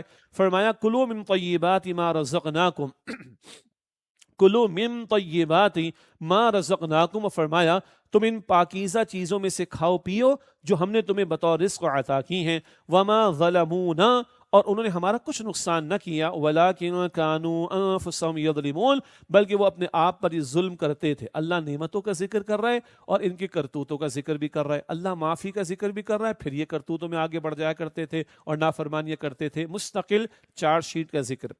وَإِذْ قُلْنَا ادْخُلُوا هَٰذِهِ الْقَرْيَةَ، اور یاد کرو جب ہم نے ان سے فرمایا اس بستی میں داخل ہو جاؤ، فَكُلُوا مِنْهَا حَيْثُ شِئْتُمْ رَغَدًا، پھر اس میں سے جہاں سے چاہو خوب کھاؤ پیو، وَادْخُلُوا الْبَابَ سُجَّدًا، اور شہر کے دروازوں سے سروں کو جھکاتے ہوئے داخل ہونا، وَقُولُوا حِطَّةٌ، اور کہتے جانا اے اللہ ہمیں بخش دے، نَغْفِرْ لَكُمْ خَطَايَاكُمْ، تو ہم تمہاری خطائیں معاف کر دیں گے۔ یہ فلسطین کی اول بستی، ایک نام اریحہ، اس کا بیان کیا گیا، وہاں جانے کا ذکر ہے، اور یہ تفصیل آئندہ مکی صورتوں میں بھی ہے۔ داخل ہونا کس طرح؟ سروں کو جھکاتے ہوئے، اور کہنا حتتن، اے اللہ ہمیں بخش دے۔ فرمایا جا رہا ہے آگے، وسنزید المحسنین، اور ہم قریب نیک لوگوں کو اور زیادہ اجر عطا کریں گے۔ فبدل الذین ظلموا قولا غیر الذی قیل لهم، مگر ظالموں نے وہ بات جو انہیں کہی گئی تھی دوسری بات سے بدل ڈالی۔ اب مفسرین نے نقل بھی کیا ہے، انہوں نے حتتن کے بجائے حنتتن کہہ دیا، اللہ گیہوں دے دے، گیہوں دے دے، وہی چٹخارے وہی مادہ پرستی والی بات، یا صرف جسم جسم جسم ہی کی فکر اور روح اور ایمان کے تقاضے اور اللہ کی بندگی اور پیغمبر کے مشن میں ساتھ دینا فراموش. تو چٹخارے زبان پر کہنے لگے حتتن کی جگہ حنتتن. فرمایا جا رہا اللہ کی طرف سے فانزلنا علی الذین ظلموا، تو ہم نے ظالموں پر رجزا من السماء، ہم نے ظالموں پر آسمان سے عذاب نازل کیا، بما کانوا یفسقون، اس وجہ سے کہ وہ نافرمانی کیا کرتے تھے. عاجزی اختیار کرنے کو کہا گیا تھا. ہمیں یاد آیا ہوگا اللہ کے نبی مکرم صلی اللہ علیہ وسلم فتح مکہ کے موقع پر مکہ مکرمہ میں کیسے داخل ہوئے تھے؟ اونٹ پر سوار تھے اور آپ کی مبارک پیشانی اونٹ کے کجاوے پر ٹکی اور لگی ہوئی تھی، اور گویا اعلان ہو رہا ہے کہ میں ایک اللہ کے عاجز بندے کی حیثیت میں داخل ہو رہا ہوں، کسی فاتح اور کسی اور انداز سے نہیں، ایک عاجز بندے کی حیثیت میں. ان کو عاجزی کو کہا گیا تھا، اللہ سے توبہ استغفار کرنے کو کہا گیا تھا، مگر وہی زبان پہ چٹخاروں کا معاملہ. پھر اللہ تعالیٰ کی طرف سے ان پر آسمان سے عذاب نازل ہوا، بما کانوا یفسقون، اس وجہ سے کہ وہ نافرمانی کرتے تھے. ایک رکوع کا مطالعہ مزید کریں گے انشاءاللہ. وَإِذِ اسْتَسْقَىٰ مُوسَىٰ لِقَوْمِهِ، اور یاد کرو جب موسیٰ علیہ السلام نے اپنی قوم کے لیے اللہ سے پانی مانگا. فَقُلْنَا اضْرِبْ بِعَصَاكَ الْحَجَرَ. اچھا، ایک کیونکہ اصحاب علمی مجلس میں ہیں اور ہمارے بہت سارے حضرات و خواتین عربی گرامر سے واقف بھی ہیں، ترجمے میں محذوف کیا ہوتا ہے، ہم میں سے اصحاب علم جو بھی ہیں ماشاءاللہ، آپ میں سے معاف کیجیے گا، میں ادنا طالب علم ہوں، تو وہ جانتے ہیں کہ محذوف کیا ہوتا ہے. تو بعض موجود ہیں، وہ بھی میں ساتھ ساتھ پڑھ رہا ہوں تاکہ ترجمہ واضح ہو جائے ہمارے سامنے. فرمایا وَإِذِ اسْتَسْقَىٰ مُوسَىٰ لِقَوْمِهِ، اور یاد کرو جب موسیٰ علیہ السلام نے اپنی قوم کے لیے اللہ سے پانی مانگا. فَقُلْنَا اضْرِبْ بِعَصَاكَ الْحَجَرَ، تو ہم نے فرمایا کہ اپنا عصا پتھر پر مارو. فَانْفَجَرَتْ مِنْهُ 12 عَيْنًا، تو اس پتھر میں سے 12 چشمے پھوٹ پڑے. موسیٰ علیہ السلام کا عصا، ان کی لاٹھی بڑی کمال کی، ایک ہی ضرب لگی پتھر پہ 12 چشمے پھوٹ نکلے. اس لاٹھی کے مزید کمالات آئندہ بھی آتے رہیں گے انشاءاللہ. اور 12 کیوں؟ اس سے کہ 12 قبیلے تھے، قبائلی زندگی میں لڑائی جھگڑے کے امکانات زیادہ ہوا کرتے، تو ہر ایک کے لیے علیحدہ انتظام ہو گیا. فرمایا قد علم كل اناس مشربهم، یقیناً ہر قبیلے نے اپنے پانی پینے کی جگہ جان لی. کلوا واشربوا من رزق اللہ، ہم نے فرمایا کھاؤ اور پیو اللہ کے رزق میں سے. ولا تعثوا في الارض مفسدين، اور زمین میں فساد مچاتے نہ پھرو. کھانے پینے میں حلال پر اکتفا کرنا، حرام سے بچنا ضروری. پھر مال ہاتھ میں ہے تو اسراف و تبذیر سے، بیجا اڑانے سے بچنا ضروری، ورنہ زمین میں فساد مچتا ہے. ولا تعثوا في الارض مفسدين، اور زمین میں فساد مچاتے نہ پھرو.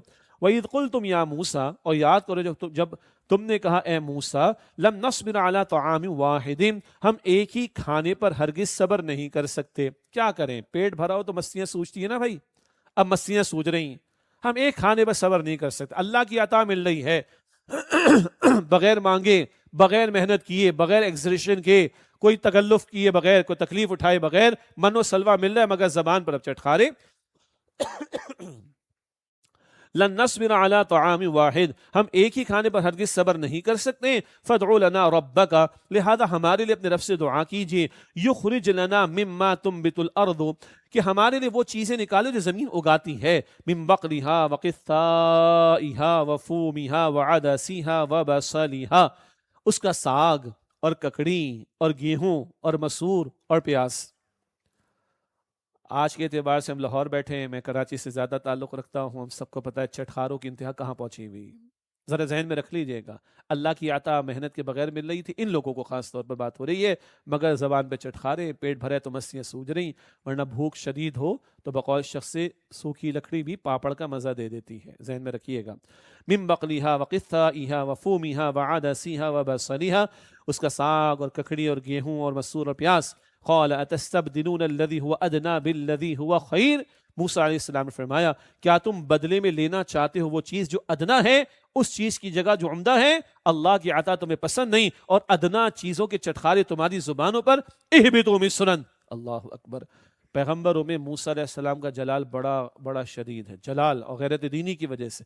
اہبطوا مصرا، جاؤ کسی شہر میں اتر جاؤ، یعنی سیٹل ہو جاؤ جا کر. فَإِنَّ لَكُمْ مَا سَأَلْتُمْ، تو بے شک تمہیں وہ مل جائے گا جو تم نے مانگا. وَضُرِبَتْ عَلَيْهِمُ الذِّلَّةُ وَالْمَسْكَنَةُ، اور ذلت و محتاجی مسلط کر دی گئی. وَبَاءُوا بِغَضَبٍ مِّنَ اللَّهِ، اور وہ اللہ کے غضب کے مستحق ہو گئے. نوٹ کیجیے آیت 61 ہے. آیت 47 میں ہم نے کیا پڑھا؟ جہان والوں پر فضیلت عطا کی.